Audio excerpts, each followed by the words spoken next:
Hello everyone. આજે આપણે એક ટોપિક ઉભયજીવીના કે ઉભયજીવી પ્રાણીઓ છે એ શા માટે શીત નિંદ્રા કે ગ્રીષ્મ નિંદ્રામાં જાય છે, એસ્ટિવેશન અને હાઇબરનેશન. બરાબર, એમાં શું કામ જોવા મળે છે ઉભયજીવી વર્ગના પ્રાણીઓમાં એસ્ટિવેશન અને હાઇબરનેશન? પહેલાં વસ્તુ આપણે સમજી લઈએ કે આપણે આગળના લેક્ચરમાં જોઈ ગયા કે ઉભયજીવી પ્રાણીઓ જે છે શા માટે જે છે સ્થળ પર રહેવા માટે અસફળ રહ્યા. એમાં તમને ખાલી જનરલ ઇન્ટ્રોડક્શન આપી હતી કે એસ્ટિવેશન અને હાઇબરનેશન છે કોને કહેવાય. બરાબર છે. હાઇબરનેશન એટલે કે શીત નિંદ્રા અને એસ્ટિવેશન એટલે કે ગ્રીષ્મ નિંદ્રા. બરાબર, તો એના વિશે પહેલાં વાત કરીએ તો કે જે ઉભયજીવી પ્રાણીઓ છે કેવા, તો કે જે છે એ શીત રુધિરવાળા એટલે કે કેવા, તો કે કોલ્ડ બ્લડેડ એનિમલ છે. ઠંડા શીત રુધિરવાળા પ્રાણીઓ છે. એટલે કે આ પ્રાણીઓ જે છે એને આપણે એન્ડોડર્મી પણ કહી શકીએ. એટલે કે એનો અર્થ એવો થાય કે એનું શરીર જે છે શરીરના તાપમાન પર અસર જોવા મળે છે. બરાબર, એના શરીર પર શું થાય તો કે એના તાપમાનની અસર જોવા મળે છે. એટલે કે જેમ બાહ્ય વાતાવરણમાં તાપમાનમાં ચેન્જીસ થશે એમ પોતાના બોડીના ટેમ્પરેચરમાં પણ ચેન્જીસ થતા જોવા મળે છે. તો જોઈએ તો કે જો તાપમાન ઠંડુ હશે, બરાબર, કે બહારના વાતાવરણમાં ઠંડુ તાપમાન હશે તો દેડકાના શરીરનું તાપમાન પણ કેવું થશે તો કે ઠંડુ રહેશે.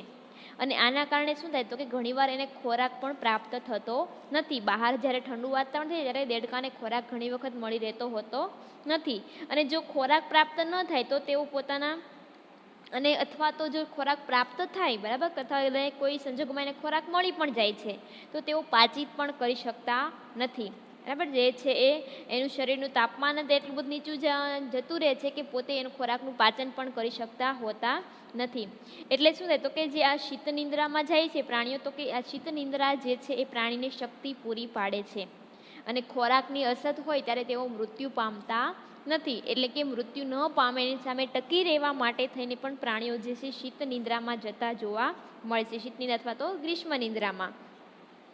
બરાબર, આમાં શું થશે તો કે એના કારણે જે છે એના જે શરીરમાં જ્યારે એણે મોન્સૂન સિઝન અથવા તો જે સિઝનમાં એક્ટિવ હશે, બરાબર, ત્યારે જેઓ પોતે ખોરાક લઈને એના બોડીમાં જે એણે ફેટ જમા કરી હશે, ખાસ કરીને એના જે બેલીનો ભાગ છે, પશ્વ ઉપાંગનો જે પાછળનો ભાગ છે, એની ત્વચાની નીચે છે, બરાબર, એ બધા એના બોડીની અંદર જે એણે એડિપોઝ ટીશ્યુ આપણે જેને કહીએ છીએ કે ચરબી સ્વરૂપે જેનો સંગ્રહ કરે છે, પોતે એ એના બોડીમાં ખોરાકનું જે છે ચરબી દ્વારા શું કરશે, પોષણનો સંગ્રહ કરે છે. અને પછી આ જે જમા થયેલી ચરબી છે એમાંથી પોતે પોષણ મેળવશે કે જ્યારે પોતે આવા એસ્ટિવેશન અને હાઇબરનેશનમાં જાય છે ત્યારે.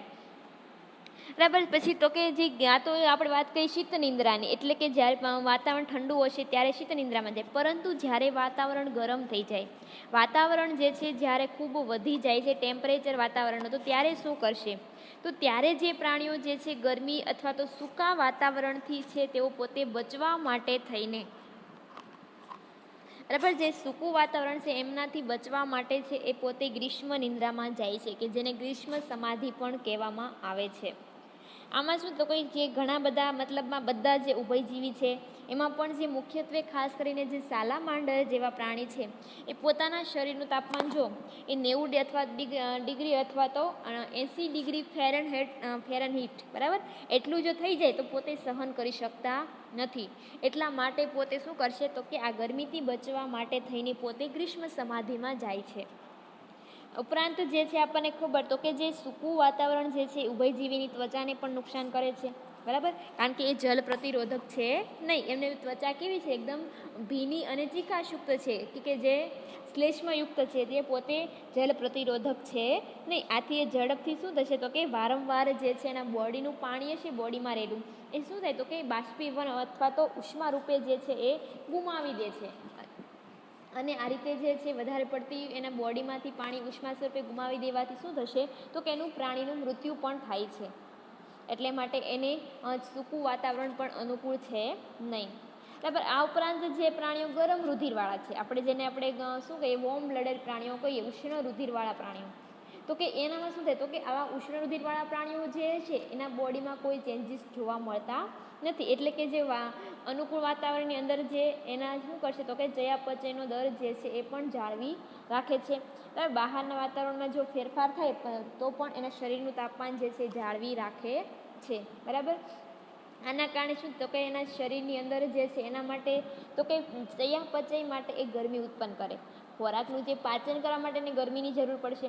એ જો જ્યારે એ વધારે પડતી જો ઠંડી હોય ત્યારે શું કરશે તો કે શરીરમાં આપણા ચોક્કસ અંગો જે છે બરાબર, ખાસ પ્રકારના જે આપણા અંગ જે છે એના દ્વારા ગરમી ઉત્પન્ન કરશે. આપણા બોડીના જે ગરમ રુધિરવાળા પ્રાણીઓ છે એના બોડીના અંગ એટલે કોણ તો કે આપણને ખબર કે જ્યારે ઠંડીની ઋતુ હોય ત્યારે ધ્રુજારી આવે છે શરીરમાં, બરાબર છે. ઉપરાંત જે છે આપણને ખબર કે એડિપોઝ ટિશ્યુ જે છે એમાં જે ચરબી જમાશે એની ઓક્સિડેટિવની દ્વારા પ્રક્રિયા દ્વારા શું થશે ગરમી ઉત્પન્ન થાય છે. એટલા માટે જે ગરમ રુધિરવાળા પ્રાણીઓ છે એ પોતે શું કરી શકે છે તો કે બદલાતા વાતાવરણ સામે પોતે એના બોડીનું ટેમ્પરેચર છે એ ચોક્કસ જાળવી રાખે છે. બરાબર, તો કે આ રીતે આપણે જોયું તો કે ઉભયજીવી પ્રાણીઓ જે શું કામ જે છે એ શીત નિંદ્રા અને ગ્રીષ્મ નિંદ્રામાં જાય છે. બરાબર, કેમ કે પ્રાણીઓ ખાસ કરીને શું કામ તો કે કોલ્ડ બ્લડેડ પ્રાણીઓ હોવાના લીધે થઈને. એમાં આપણે જોઈએ પહેલાં તો કે આ હાઇબરનેશન શું છે. બરાબર, હાઇબરનેશન કે જેને આપણે એમ પણ કહી શકીએ કે શીત નિંદ્રા અથવા તો કહી શકીએ શીત સમાધિ. બરાબર, કે જે ઠંડીમાં જે સમાધિ લે એને શું કહીએ આપણે તો કે શીત નિંદ્રા અથવા તો હાઇબરનેશન. તો કે આ હાઇબરનેશન શું છે તો કે way of sum animal adapt to the climate and land around them during winter. બરાબર, વિન્ટરમાં એટલે કે શિયાળામાં આપણને ખબર છે કે ઠંડી વધવાને લીધે થઈને પોતે એક અનુકૂળ અથવા તો જે ક્લાઇમેટ ચેન્જ થાય એની સામે અનુકૂળ ટકી રહેવા માટે પોતે એક સમાધિમાં ચાલ્યા જાય છે. તો કે hibernating animal will enter into a very deep sleep. બરાબર, ખૂબ ઊંડા જે ઓલામાં હશે મતલબમાં ઊંડી ભેજવાળી જગ્યાએ પોતે જતા રહે છે, પોતે ત્યાં રહે છે. while in a state the true hibernation animal will appear to be dead. અને જો એ પોતે આવું ચાચું જો આવી રીતની શીત નિંદ્રામાં ન જાય તો પોતે શું થાય એનિમલ જે છે પોતે મૃત્યુ પામતા હોય છે. No movement and take long time for animal to wake up. બરાબર છે, લાંબા સમય માટે એના બોડીમાં જે છે કોઈ પ્રકારની મુવમેન્ટ જોવા મળતી નથી અને પોતે લાંબા સમય સુધી ઉઠતા પણ નથી. એટલે કે ખરેખર શું છે તો કે જે આ હાઇબરનેશન જે છે શીત નિંદ્રા, બરાબર, તો એમાં શું થાય તો કે આ જે પ્રાણી જે છે એ અક્રિયાશીલ બની જાય, કોઈ એક એક્ટિવિટી કરતા નથી, અક્રિયાશીલ બની જાય અને એના જે ચયાપચયનો દર છે, જે ખોરાક પાચનનો જે દર જે છે એ ધીમો થઈ જાય. બરાબર, જેને આપણે શું કીધું કે એન્ડોથર્મી કીધું હતું. એન્ડોથર્મીમાં આવું થાય છે, ચયાપચયનો જે દર જે છે એકદમ ધીમો થઈ જાય છે. ઉપરાંત તો કે જે હાઇબરનેશન જે છે, બરાબર, તો કે આ હાઇબરનેશન બીજા કેવા લક્ષણો જોવા મળે તો કે એના જે બોડીના લક્ષણમાં જે છે એકદમ જે છે એ લો તાપમાન થઈ જાય, ઓછું તાપમાન જોવા મળે. પછી એનો જે રેસ્પિરેશન દર જે છે શરીર શ્વસનનો દર જે છે એકદમ ધીમો જોવા મળે. પછી તો કે હૃદયના જે ધબકારા છે એ પણ આપણને ધીમા જોવા મળે. પછી ચયાપચયનો દર ધીમો થઈ જાય છે. બરાબર, આવા બધા કેરેક્ટર જે જ્યારે તેઓ હાઇબરનેશનમાં જાય છે, શીત નિંદ્રામાં જાય છે ત્યારે જોવા મળે છે. કયા તો કે શરીરનું તાપમાન ઓછું થઈ જવું, ધીમું શ્વસન કરવું, હૃદયના ધબકારા પણ ધીમા થઈ જવા અને ચયાપચયનો દર પણ ધીમો થઈ જાય છે. બરાબર છે. હવે વાત આવે તો કે જે ઘણી સરીસૃપની જાતો છે એ શું કરશે તો કે અમુક તેઓ એસ્ટિવેશનમાં પણ જાય છે, જેને આપણે ગ્રીષ્મ નિંદ્રા કીધી છે. આ જે એસ્ટિવેશન અને હાઇબરનેશન એટલે કે ગ્રીષ્મ નિંદ્રા અને જે શીત નિંદ્રા છે આમાં આપણે જાજો કોઈ ફેર જોઈ શકતા નથી. ગ્રીષ્મ ઋતુમાં જાય છે એટલે આપણે એને ગ્રીષ્મ નિંદ્રા કહીએ છીએ અને શીત ઋતુમાં જાય છે એટલે એને શું કહીએ છીએ તો કે શીત નિંદ્રા. જોકે આ જે શીત નિંદ્રા જે છે, બરાબર, એનો સમય કેટલો, આપણે કેટલા સમય સુધી શીત નિંદ્રા ગાળે છે તો કે આ જે છે એ ઘણા દિવસો, બરાબર, અમુક દિવસોથી લઈને અમુક અઠવાડિયાથી લઈને અમુક મંથ સુધી પણ જોવા મળે છે. ઘણા બધા અઠવાડિયા સુધી હોય અથવા તો ઘણા મહિના અથવા તો બરાબર ઘણા મહિના સુધી પણ જોવા મળતું હોય છે. આમાં શું કોના ઉપર ડિપેન્ડ કે પ્રાણી કેટલો સમય શીત નિંદ્રામાં જાય છે તો કે ડિપેન્ડ જે છે એ પ્રાણીની પ્રજાતિ સ્પીસીસ ઉપર, બરાબર, પ્રાણીની પ્રજાતિ જે છે, પછી આજુબાજુનું જે વાતાવરણ જે છે, પછી તો કે વર્ષાનો સમય, વરસાદની મોસમ જે છે અને પોતાના અને એકલા પ્રાણીના શરીરની ક્ષમતા પર આધાર રાખે. પ્રાણી પોતે એકલું અથવા તો પોતે જે એકલું પ્રાણી જે છે પોતાના શરીરની ક્ષમતા કેવી છે. જો વધારે પડતા એ પોતે ચરબીનો જમા કરે તો લાંબા સમય સુધી તેઓ રહી શકશે શીત નિંદ્રામાં. બરાબર છે. અને જો પોતે એટલું બધું ખોરાકનો સંગ્રહ બોડીમાં નહીં હોય તો લાંબા સમય માટે એ ના પણ રહી શકે, બરાબર. એટલા માટે આવા બધા એના ઉપર ડિપેન્ડ હોય છે કે એ પોતે કેટલો સમય સુધી શીત નિંદ્રા ગાળે છે તે, બરાબર. પછી તો કે જે આ શીત નિંદ્રામાં જે છે એને જાય એ પહેલાં એને શું કરશે તો કે ખોરાકની જરૂર પડે છે. પ્રાણી શીત નિંદ્રામાં જાય એ પહેલાં એને ખોરાકની પણ જરૂર પડવાની. તો કે જે જ્યારે આખા શિયાળા દરમિયાન એમાંથી જે પોષણ મેળવી શકે, બરાબર. આપણને ખબર કે શીત નિંદ્રામાં જાય એટલે શિયાળાની ઋતુ હોય, તો કે શું કરશે તો કે આ જે મોટાભાગના પ્રાણી જે છે પોતે ખૂબ અતિ સંવેદનશીલ હોય છે આના પ્રત્યે, એટલે જ્યારે એને અનુકૂળ તાપમાન હશે ત્યારે ખૂબ વધારે પડતો એ ખોરાક મેળવી લેશે. એટલે કે જ્યારે વર્ષા ઋતુ હશે ત્યારે ખૂબ વધારે પ્રમાણમાં ખોરાક મેળવી લેશે અને જે પોતાના જે શરીરમાં જે છે એ પોતે એડિપોઝ ટિશ્યુ સ્વરૂપે જે છે એ શું કરશે તો કે જમા કરશે, બરાબર. કે ચરબી સ્વરૂપે જે પોતાના શરીરમાં જમા કરે છે. પછી તો કે ઘણી વખત જ્યારે ઉનાળાની ઋતુ આવે છે ત્યારે ઉનાળાની ઋતુ દરમિયાન જે અમુક દેડકા અને ટોળ જે છે એ ઘણી વખત જ્યાં પાણીના ઝરણા હશે, તળાવ હશે કે પાણી ભરેલા ખાડા હોય છે એમાં રહેતા જોવા મળે. આપણે તમે ઘણી ઉનાળામાં તમે આ દેડકાને તમે જોઈ શકશો, પરંતુ શિયાળામાં તો તમે હરગીજ પણ ક્યારેય એને જોઈ શકતા નથી, કારણ કે ઠંડી ઋતુમાં એક તો એ ખોરાકની અસર સર્જાઈ જાય અને વાતાવરણ ઠંડુ થઈ જવાના કારણે તેઓ હંમેશા શિયાળા ઋતુમાં તો પોતે શીત નિંદ્રામાં જતા રહે છે. પરંતુ જ્યારે ઉનાળો આવે, પોતાના શરીરનો જે ખોરાક જે મતલબમાં ચરબી એનું પોષણ ખૂટવા આવે ત્યારે ઘણી વખત એવું બની શકે કે પાણીના ઝરણા જ્યાં ભરેલા હશે, નદી નાળા હશે, કંઈ ખાડા કંઈ ભરેલા છે તો એમાં એ પોતે જોવા મળે છે. મતલબમાં કે જે ગરમીનો મહિના જે છે એમાં આપણે ઘણી વખત એને ક્રિયાશીલ જોઈ શકીએ છીએ, પરંતુ તેઓ શિયાળામાં તો કોઈ ક્યારેય ક્રિયાશીલ જોવા મળતા નથી. જો આપણે એટલા માટે શું કીધું તો કે આજે દેડકા જે છે શિયાળાની ઋતુ દરમિયાન જ્યારે ગાઢ નિંદ્રામાં પ્રવેશે છે તો એને આપણે શું કહીએ છીએ તો કે શીત નિંદ્રા. આજે દેડકા જે છે એ મોટા ભાગે કહેવાય તો કે જલવાસી છે, બરાબર. જલ પાણીમાં રહેનારા. એમાં જે છે એ બુલ ફ્રોગ જે છે, પછી તો કે ગ્રીન ફ્રોગ છે, આ બધા શું કહે તો કે સીધા જ શિયાળામાં જે છે શીત સમાધિમાં જોવા મળતા હોય છે. ઉપરાંત જે છે શિયાળા દરમિયાન સામાન્ય રીતે જે દેડકા છે એ તળાવના તળિયે રહે છે. તો કે આ શીત નિંદ્રા જે ક્યાં છે તો કે જે આ તળાવ હશે, બરાબર, તળાવ જે છે એના તળિયાના ભાગે જે છે જોવા મળતા, તળિયા અથવા તો રેતીમાં જે છે એ ખાડો થોડો ઘણો ખોદી અને ભેજવાળી જમીન છે ત્યાં એની અંદર રહેતા હોય છે. આ શું થાય છે તો કે તળાવના તળિયે રહે, આથી જે શ્વસન પ્રક્રિયા શું કહે તો કે એની ત્વચા દ્વારા થાય છે. આપણને ખબર કે દેડકામાં શ્વસન માટે થઈને એને એસેસરી ઓર્ગન તરીકે ત્વચા પણ જોવા મળે છે, સહાયક શ્વસન અંગ તરીકે. તો એ જે શ્વસન છે એ ત્વચા દ્વારા કરશે અને આ સમયે કેવા હોય છે પોતે અક્રિયાશીલ હોય છે, બરાબર, અનએક્ટિવ હોય છે, એક્ટિવ જોવા મળતા નથી. અને શરીરમાં જે ચરબી જમા કરીએ છીએ એના દ્વારા પોતે શું કરશે તો કે પોષણ મેળવશે. આમાં એવું થઈ છે કે જે શીત સમાધિ હોય ત્યારે તો દેડકા જે છે એકદમ સાવ નિષ્ક્રિય જ હોય છે, પરંતુ જ્યારે અમુક સમયે પાણીમાં તરતા પણ જોવા મળે છે, બરાબર. કે અમુક સમયે જ્યારે પાણીમાં તરતા હોય ત્યારે જે પાણીની જે રહેતી એક માછલી છે પીકા નામની, બરાબર, આ માછલી જે છે શિયાળા દરમિયાન પણ આ ફ્રોગનો જે છે ખોરાક તરીકે ઉપયોગ કરતી હોય છે. શિયાળા અમુક પ્રાણી જે છે જ્યારે બહાર આવે પાણીમાં તરતા હોય ત્યારે આ ફિશ જે છે એનો ખોરાક તરીકે ઉપયોગ કરી લેતી હોય છે. પછી જે જમીન પર રહેનારા જે દેડકા જે છે, બરાબર, જેને આપણે ટોડ કહીએ છીએ, જમીન પર રહેતા જે તો ટોડ છે એ શું કરશે તો કે જે જમીન જે છે જમીનની અંદર કોઈ દર બનાવીને શીત સમાધિમાં રહે છે, બરાબર. અમુકમાં એવી છે કે અમુક સ્પીસીસ જે છે એ દર બનાવતી પણ નથી, પરંતુ શું કરશે તો કે આ જે જમીનની વચ્ચે જ આપણને ખબર કે આવી તિરાડો જોવા મળતી હોય, બરાબર છે, જમીનની વચ્ચે જે તિરાડ જોવા મળતી હોય છે, તિરાડોની અંદર એ પોતે શીત સમાધિમાં રહેતા હોય, બરાબર, ત્યારે જોવા મળતા હોય છે. એક જે છે વુડ ફ્રોગ જે છે કે જે કેનેડા અને અલાસ્કામાં જોવા મળે. કેનેડા જે કન્ટ્રી છે, બરાબર, રિજિયન જે છે કેનેડા અને અલાસ્કાના, ત્યાં એક જોવા મળતો જે વુડ ફ્રોગ જે છે એ શું કરશે તો કે જે જંગલમાં જે જમા થયેલા જે પાંદડા હશે એના ઢગલાની નીચે રહે. એ તો જંગલ છે, જંગલમાં તો આપણને ખબર કે બધા પાંદડા નીચે ઢગલો થયેલા હોય તો ઢગલાની નીચે પોતે રહેતા હોય છે.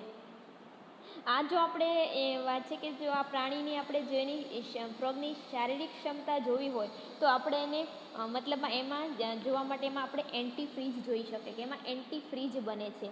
આ એન્ટીફ્રીઝ શું છે તો કે એના જે શરીરના કોષોમાંથી જે છે પાણી બહાર આવે છે, દેડકાઓ જે છે એના શરીરમાંથી પાણી બહાર આવે છે કોષમાંથી, એને એન્ટીફ્રીજ એવું કહેવામાં આવે. મતલબમાં જે કોષમાંથી પાણી બહાર આવશે એ શું કરશે તો કે એન્ટીફ્રીજ જેવું કામ કરે છે.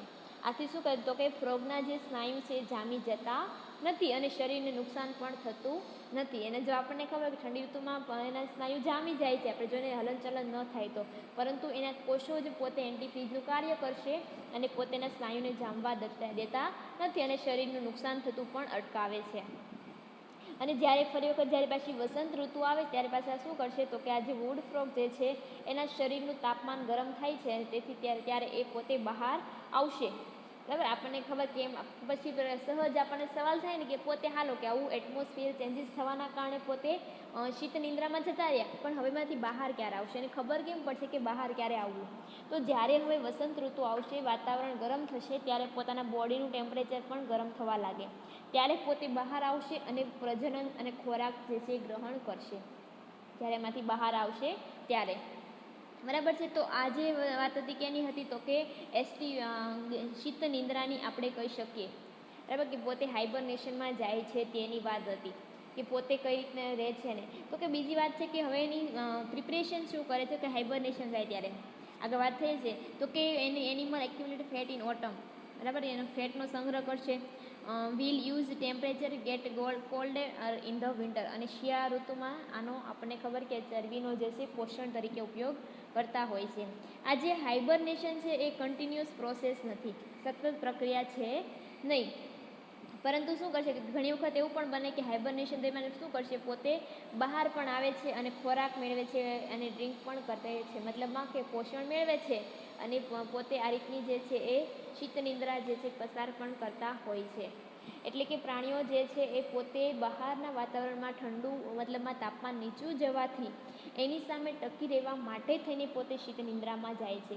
શીત નિંદ્રા એટલે બીજું કશું જ નથી કે જે શિયાળાની ઋતુ દરમિયાન એક લાંબી એવી ગાઢ નિંદ્રામાં જવું કે પોતાના શરીરની બધી જ એક્ટિવિટીને એકદમ લો કરી નાખે, એકદમ કેવું કે અક્રિયાશીલ બની જાય, બરાબર. એના જે ચયાપચયનો રેટ ધીમો થઈ જવો, એના ધબકારા ધીમા, મતલબમાં બોડીની બધી જ એક્ટિવિટી એકદમ લો થઈ જવી, અને પોતે એક એને અનુકૂળ એવા જગ્યાએ પોતે જતા રહે છે અને પોતે આ રીતે એનું જીવન જે છે ટકાવી રાખે છે, બરાબર. તો આપણે છે એની વાત કરી તો કે હાઇબરનેશનની શીત નિંદ્રાની, આમને કહેવાય છે શીત નિંદ્રા.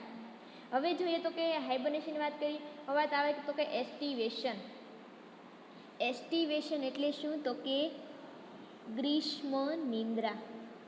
આપણે જોયું કે આ બંને સેમ જ છે કે એસ્ટિવેશન અને હાઇબરનેશન, શીત નિંદ્રા અને ગ્રીષ્મ નિંદ્રા. પરંતુ પ્રાણી જે છે એ ક્યાં જાય તો કે ગ્રીષ્મ ઋતુમાં જ્યારે આવી લાંબી સુષુપ્ત અવસ્થામાં ચાલ્યા જાય છે તો તેને આપણે શું કહી શકીએ તો કે ગ્રીષ્મ નિંદ્રા, બરાબર છે.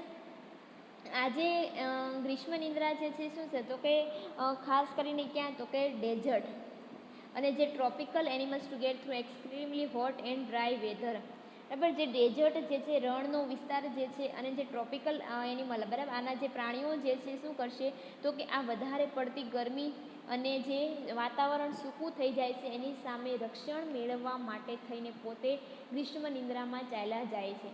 એટલે આપણને ખબર કે જે ગ્રીષ્મ ઋતુ આવે, ઉનાળા ઋતુ, તો વાતાવરણ સૂકું થઈ જાય છે, ગરમી વધી જાય છે, તો ત્યારે પોતે પોતાના બોડીનું રક્ષણ કરવા માટે થઈને પોતે લાંબી સુષુપ્ત અવસ્થામાં ચાલ્યા જાય છે, બરાબર. એના માટે પોતે સર્વાઈવ તો થવું પડે. સર્વાઈવ થવા માટે શું કરશે તો કે જે જમીનની અંદર ખાડો ખોદે છે કે જ્યાં એને અનુકૂળ પ્રમાણમાં ઠંડુ વાતાવરણ અને ભેજ એને મળી રહેતો હોય. જમીનની ઊંડે જાય ખાડો ખોદીને તો અંદર આપણે ખબર કે ભેજવાળું વાતાવરણ હોવાનું, ભેજવાળી માટી હોવાની, તો એમાં પોતે ત્યાં સુધી ચાલ્યા જાય છે ખાડો ખોદીને અને ત્યાં પોતે એ લાંબી સુષુપ્ત અવસ્થા ગાળે છે. હવે તો જે આજે સુષુપ્ત અવસ્થા છે એને આપણે શું કહી શકીએ તો કે આજે સુષુપ્ત અવસ્થામાં જાય છે ત્યારે પણ આપણને ખબર કે પોતાની ક્રિયાશીલતા અને ચયાપચયનો દર કેવો થઈ જાય એકદમ નીચો, બરાબર. પોતે અક્રિયાશીલ બની જાય અને ચયાપચયના દરને પણ એકદમ નીચો કરી નાખે છે. આના માટે તો કે ઊંચું તાપમાન અને સૂકું હવામાન છે એ જવાબદાર છે. આવું શું કામ કરવું પડે છે એને તો કે ટેમ્પરેચરનો વધારો, તાપમાનમાં વધારો અને એકદમ સૂકું વાતાવરણ છે એના માટે મુખ્ય રીતે જવાબદાર છે. આ જ્યારે ખૂબ ગરમી વધી જાય છે અને જ્યારે વાતાવરણ શુષ્ક થવા મળે છે ત્યારે ઉનાળાનો મહિના હોય છે, બરાબર. આજે ઉનાળાના દરમિયાન આપણે શું કરતો કે પ્રાણી પોતે એસ્ટિવેશન તરીકે પણ ઓળખાય છે. એસ્ટિવેશનમાં જાય એટલે આપણે એને એસ્ટિવેશન તરીકે પણ ઓળખાય છે. આમાં જે છે પૃષ્ઠવંશી અને અપૃષ્ઠવંશી પ્રાણીઓ જે છે બરાબર એ ઊંચા તાપમાન બચવા માટે એસ્ટિવેશનમાં જાય છે. અને જમીન પર અને જલીય પ્રાણીઓ જે છે એ પણ ક્યાં જાય છે? એસ્ટિવેશનમાં. એમાં જે ઘણા બધા ઉભયજીવીઓ જે છે ગરમ અને સૂકા વાતાવરણ દરમિયાન શું કરશે તો કે જમીનમાં ખૂબ જ ઊંડે જઈને ગ્રીષ્મ નિંદ્રામાં રહે છે. કારણ કે ત્યાં શું થાય તો કે એને ઠંડક મળી રહે અને વધારે ભેજ પણ રહેલો હોય એનાથી એ પોતે મતલબમાં એને મળી રહે છે. ઘણી વખત કેવું થાય તો કે જે એક કેલિફોર્નિયામાં જે રેડ લેગ ફ્રોગ જોવા મળે છે, રેડ લેગ ફ્રોગ એ પોતે ગ્રીષ્મ સમાધિમાં જે થઈ જાય ત્યારે એના શક્તિ જે છે એને શરીરમાં સંગ્રહ કરેલી હોય જે ચરબી એમાંથી પોતે શક્તિ મેળવે છે. બરાબર. જે વોટર હોલ્ડિંગ દેડકા જે છે એમાં પણ એસ્ટિવેશન સાયકલ જોવા મળતી હોય છે. એ શું કરશે તો કે જે પાણીમાં રહેનારા દેડકા છે એ શું કરે તો કે જ્યાં રેતાળ જગ્યા છે ત્યાં ખાડો બનાવે છે. બરાબર. રેતાળ જગ્યામાં શું કરશે તો કે આ રીતે ખાડો બનાવીને એમાં ખાડામાં પોતે એના જે બોડીમાંથી જે શ્લેષમાં આવશે એનો સ્ત્રાવ કરીને એક કુકુન જેવી રચના બનાવે. આપણે કહીએ ને કે આપણે ખબર કે ઘણા પ્રાણીઓ જે છે કુકુનમાં ચાલ્યા જાય એવી અંડાકાર એવી રચના બનાવે, આ કુકુન બનાવે છે અને ગરમીના વાતાવરણમાં પોતે રહે છે. બરાબર. કે જ્યાં બહાર તો વાતાવરણ એકદમ ગરમ છે પણ જમીનની અંદર એને ખાડો ખોદી અને એમાં પોતાના શ્લેષ્મ દ્વારા કુકુનની રચના કરી અને એ પોતે કુકુનની અંદર રહે છે એટલે કે ગરમીથી તેઓ બચી શકે. બરાબર. તો કે આ રીતે જે પ્રાણીઓ જે છે એ ઉનાળાની ઋતુમાં જે છે લાંબી સુષુપ્ત અવસ્થા ગાળે છે એને આપણે કહીએ છીએ શું કહીએ તો કે ગ્રીષ્મ નિંદ્રા. એ દરમિયાન શું કરે તો કે પોતે ડિક્રીઝ ધેર મેટાબોલિક એક્ટિવિટી. બરાબર. કે ડિક્રીઝ ઓછી કરી નાખે મેટાબોલિક બધી પ્રક્રિયાઓને. સેવ એનર્જી શક્તિનો સંચય કરે, બચાવે છે. Conserve water in their body પોતાના શરીરમાં જે છે પાણીને બચાવે છે. And protect themself from dying due to intense heat and dryness. કે જે હીટ જે છે એનો ઉષ્માનો વ્યય થતો અટકાવશે અને સૂકું બોડી જે સૂકા વાતાવરણ સામે પણ મતલબમાં સૂકું થઈ જવું બોડીની સામે પણ પોતે રક્ષણ મેળવે છે. આવા બધા જે ચેન્જીસ જે છે પણ ગ્રીષ્મ નિંદ્રામાં જોવા મળે છે. એક વાત એક જોવામાં આવે છે કે એક જે ઓસ્ટ્રેલિયા જે કન્ટ્રી છે બરાબર, ઓસ્ટ્રેલિયા જે દેશ છે એના જે સ્થાનિક લોકો શું કરે તો કે આ રીતે જે દેડકા જે સુષુપ્ત અવસ્થા ગાળતા હોય છે એને દબાવીને અને એનો ફાયદો મેળવતા હોય.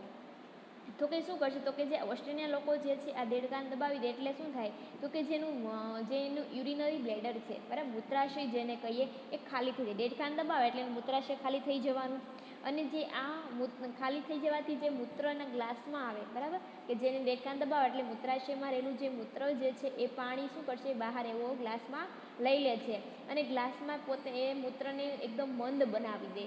મંદ બનાવીને અને એનો પીવાના પાણી તરીકે ઉપયોગ કરવામાં આવે છે. બરાબર. કે જ્યારે પાણી તંગી હોય ત્યારે આ લોકો દેડકાને આ રીતે શું કરશે એના બોડીમાંથી પાણી કાઢી લે અને પોતાના મૂત્રનો ત્યાં મંદ બનાવીને પાણી તરીકે ઉપયોગ કરે છે. આવું કરતા શું થાય તો કે આ રીતે કરવાથી દેડકા જે છે મરી જતા હોય છે અને જે નેક્સ્ટ જે મોન્સૂન સિઝન આવે ચોમાસા સુધી તેઓ પાણી વગર જીવી શકતા નથી. બરાબર. આ રીતે ઘણી વખત દેડકા જે છે તેઓ પણ મૃત્યુ પામતા હોય છે. તો આ જે વાત હતી એ ગ્રીષ્મ નિંદ્રા અને શીત નિંદ્રાની વાત થઈ કે પ્રાણીઓ શું કામ ગ્રીષ્મ નિંદ્રામાં જાય છે અને શું કામ શીત નિંદ્રામાં જાય છે અને જાય છે ત્યારે એ દરમિયાન પોતાના બોડીમાં કેવા ચેન્જીસ જોવા મળે છે. બરાબર. ખાસ વાત એ જ ફરી વાત કરી લઈએ કે જે હાઇબરનેશન એટલે કે શીત નિંદ્રા કે શિયાળાની ઋતુમાં જ્યારે પોતે લાંબી સુષુપ્ત અવસ્થામાં જાય છે એને શું કહેવાય શીત નિંદ્રા.